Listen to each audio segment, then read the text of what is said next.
নমস্কার, শুভ সন্ধ্যা। আমি জ্যোতিষী তন্ময় মৌলিক। আমি জ্যোতিষীয় সম্পর্কিত যে ব্যাপারটি নিয়ে আজকে আপনাদের সঙ্গে আলোচনা করব, সেটি হচ্ছে শনির সাড়ে সাতি। শনি গ্রহ নামটা শুনেই আমরা ভয় পাই, ভীতস্ত হই। শনি মানেই দুঃখ, শনি মানেই কষ্ট, শনি মানেই যন্ত্রণা, শনি মানেই অন্ধকার। এ কথা কিন্তু সম্পূর্ণভাবে ভুল। শনি হচ্ছে কর্মফলের দেবতা। শনিকে বলা হয় সততার প্রতীক। আপনি যদি জীবনে সৎ কর্ম করেন, তাহলে কিন্তু শনি আপনাকে অনেক বড় জায়গা দিতে পারে। শনিকে বলা হয় কর্মফলের দেবতা, মানে আপনি ভালো কর্ম করছেন কি বাজে কর্ম করছেন, সেটা আপনার জীবনের সাড়ে সাতির সময় আপনি প্রমাণ পাবেন। এখন আপনাদের বলতে চাই, শনির সাড়ে সাতি কখন হয় বা কিভাবে হয়। চন্দ্র এক একটি ঘরে থাকে 2.5 দিন। তাহলে আপনার যেদিন জন্মগ্রহণ হচ্ছে, চন্দ্র যে রাশিতে অবস্থান করছে, সেটি হচ্ছে আপনার জন্ম রাশি। এই জন্ম রাশির আগের ঘরে যখন শনি উপস্থিত হয়, তখন আপনার সাড়ে সাতি শুরু হয়। সাড়ে সাতি চলে হচ্ছে 2.5 বছর। তাহলে জন্মরাশির আগের ঘরে 2.5, জন্মরাশি 2.5, এবং জন্মরাশির যে পরের ঘর, সেটা হচ্ছে 2.5। তাহলে 2.5, 2.5, 2.5, 7.5 বছর এই সাড়ে সাতি চলে। সাড়ে সাতির সময়ে শনি আপনার ন্যাটাল চার্টে যেখানেই থাকুক না কেন, শনি কিন্তু আপনার জীবনে কিছুটা হলেও বাধা সৃষ্টি করে।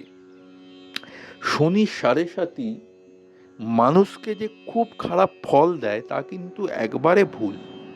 শনির সাড়ে সাতিতে অনেক মানুষজন উন্নতিও করে থাকে। সেখানে দেখতে হয় শনি কোন নক্ষত্রে আছে, কোন ঘরে আছে, এবং শনির ডিগ্রি কি আছে। শনি যদি পাপক গ্রহের সঙ্গে যুক্ত থাকে এবং শনির যদি পজিশন ন্যাটাল চার্টে ঠিক না থাকে, তাহলে সাড়ে সাতিতে অনেক কিছু খারাপ ফল আমরা দেখতে পাই। শনির সাড়ে সাতিতে কি হয়? শনির সাড়ে সাতিতে যদি আপনার 26 বছর ঊর্ধ্বে বয়স হয়, তাহলে এই 7.5 বছরের মধ্যে আপনার গুরুহানি হয়। এটা একদম 100%, এটা একদম সঠিক কথা। আপনার মা বাবার মধ্যে একজন মারা যেতে পারে সাড়ে সাতিতে, যদি আপনার বয়স 26 বছরের ঊর্ধ্বে হয়ে থাকে। এবং সাড়ে সাতিতে ধরুন আপনি ব্যবসা করছেন, ব্যবসা ভালোভাবেই চলছিল, কিন্তু সাড়ে সাতির সময় হঠাৎ করে দেখা গেল ব্যবসা ডাউন হতে শুরু করে। এই সাড়ে সাতি যে 2.5, 2.5, 2.5 তিনটে স্টেজে চলে, মানে জন্মরাশির আগের রাশিতে 2.5, আপনার জন্মরাশিতে 2.5, এবং আপনার জন্মরাশির পরের রাশিতে 2.5। যখন ওই মাঝের 2.5 বছর, আপনাদের জীবনে কিন্তু প্রচুর বাধাবিঘ্ন দেখা যায়। যেমন আমি এক্সাম্পল দিচ্ছি, এখন সাড়ে সাতি চলছে মকর, কুম্ভ এবং মীন।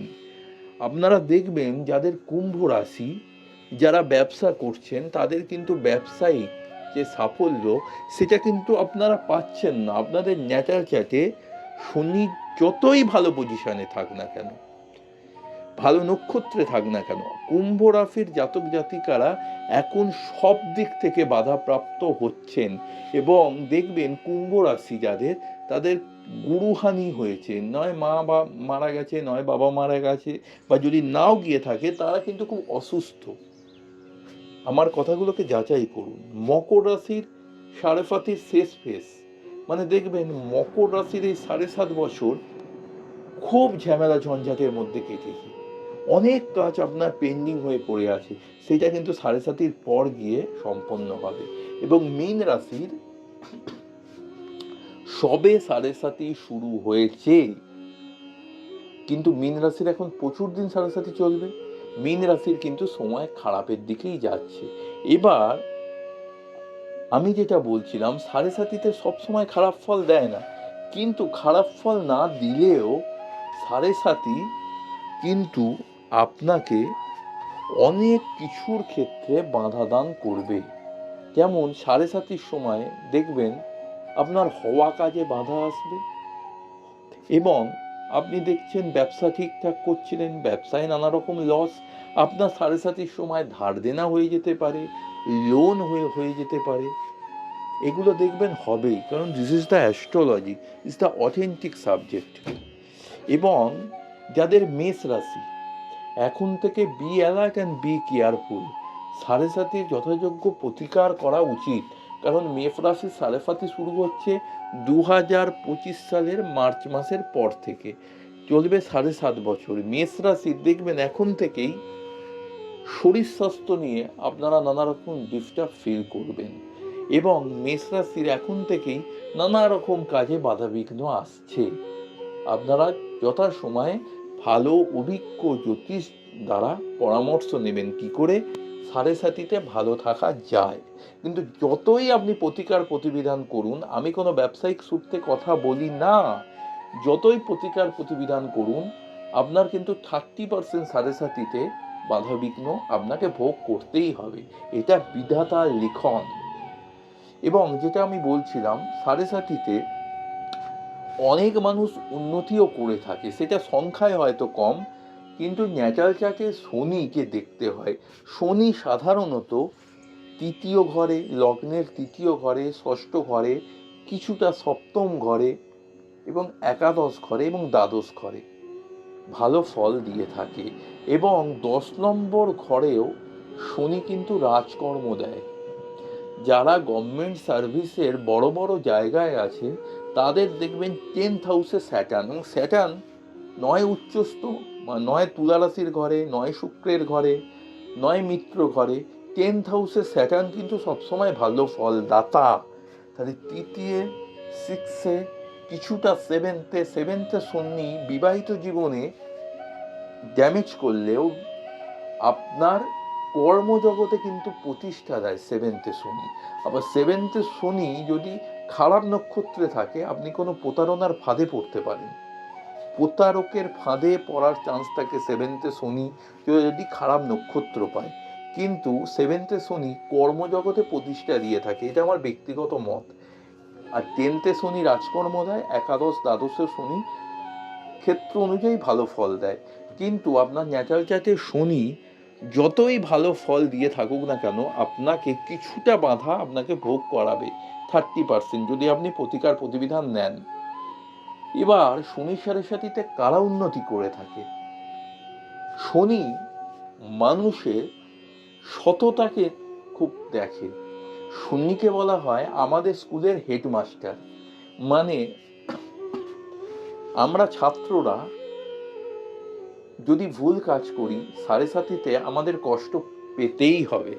যেমন হেডমাস্টার, ছাত্ররা যদি ভুল করে, তাহলে হেডমাস্টার এসে ছাত্রদের শাসন করে। তেমন শনি, আমরা হয়তো অনেক বাজে কাজে লিপ্ত আছি, লোকের সঙ্গে প্রতারণা করছি, কিন্তু আজকে হয়তো আমার কিছু হচ্ছে না, কিন্তু সে যত বড়ই হাই প্রোফাইল লোক হোক না কেন, 7.5-তে তাকে ডাউনফল শনি করাবেই। কিন্তু আপনি যদি কোনোদিন কোনো অসহায় মানুষের পাশে গিয়ে দাঁড়ান, আপনি যদি কোনো মানুষের খুব দরকার, আপনাকে প্রয়োজন, আপনি গিয়ে দাঁড়ালেন, সে মানুষ আপনার সঙ্গে হয়তো বেইমানি করলো, কিন্তু শনি কোনোদিন আপনার সঙ্গে বেইমানি করতে পারে না। আমি এমনও দেখেছি, রাস্তায় সবজি বিক্রি করত, এবং সবজি বিক্রি করে যে টাকা পয়সা আর্ন করত, সেটা তার সংসার চালিয়ে সে গরিব দুঃখীদের দেখত। এমনও দেখেছি তার এখন ট্রাকে করে সবজি যায়, যে কোনো কারণেই হোক, যে বড় সম্পত্তি পেয়েই হোক, যাই করে হোক, তার লাইফস্টাইল এখন চেঞ্জ হয়েছে। শনি কিন্তু দেখে আপনি কতটা সৎ কর্মের সঙ্গে যুক্ত আছেন। আপনি যদি মানুষের সঙ্গে ভালো ব্যবহার করেন, তাহলে শনি কিন্তু আপনাকে ভালো ফল দিতে বাধ্য। এবং শনি দেখে আপনি আপনার মা বাবার প্রতি কতটা ভক্তিশীল। আপনি যাই করেন না কেন, আপনি যদি মা বাবার উপর ভক্তি করেন, মা বাবার সেবা করেন, শনি এমনিতেই আপনার জন্মছকে স্ট্রং হয়ে যাবে। এটা আমার গুরুদেবের কাছ থেকে পাওয়া শিক্ষা। কিন্তু তাও বলবো, যাদের সাড়ে সাতি শুরু হচ্ছে, সাড়ে সাতির আগে প্রতিকার প্রতিবিধান করা অত্যন্ত প্রয়োজনীয়। এবং যাদের সাড়ে সাতি চলছে, হয়তো সময় ভালো যাচ্ছে না, শনি সাড়ে সাতির সময় বিশেষ করে মহাদেবের পুজো অর্চনা করলে খুব ভালো হয়। এই শ্রাবণ মাসের সোমবার আপনারা যদি নির্জলা উপবাস করতে পারেন, খুব ভালো হয়।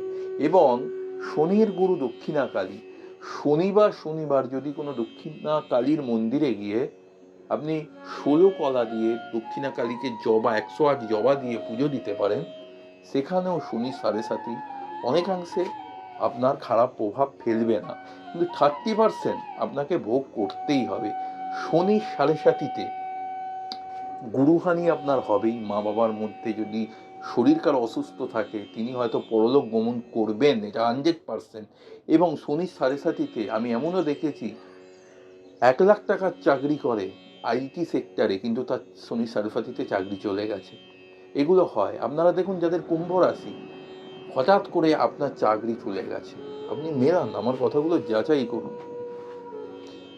মেষ রাশি যারা, তাদেরকে আমি be alert and be careful করছি। তারা এখন থেকে সাড়ে সাতির প্রতিকার করান। আজকে শনি সাড়ে সাতি নিয়ে কিছু কথা বললাম। যদি আমার অডিওটা ভালো লাগে, সবাইকে শেয়ার একটু করবেন, আমার চ্যানেলটা সাবস্ক্রাইব করবেন, এবং আমাকে আমার পথ, এই জ্যোতিষ জীবনের যে পথ চলছে, এখানে আপনাদের সহযোগিতা আমার চাই। নমস্কার, জয় মা তারা।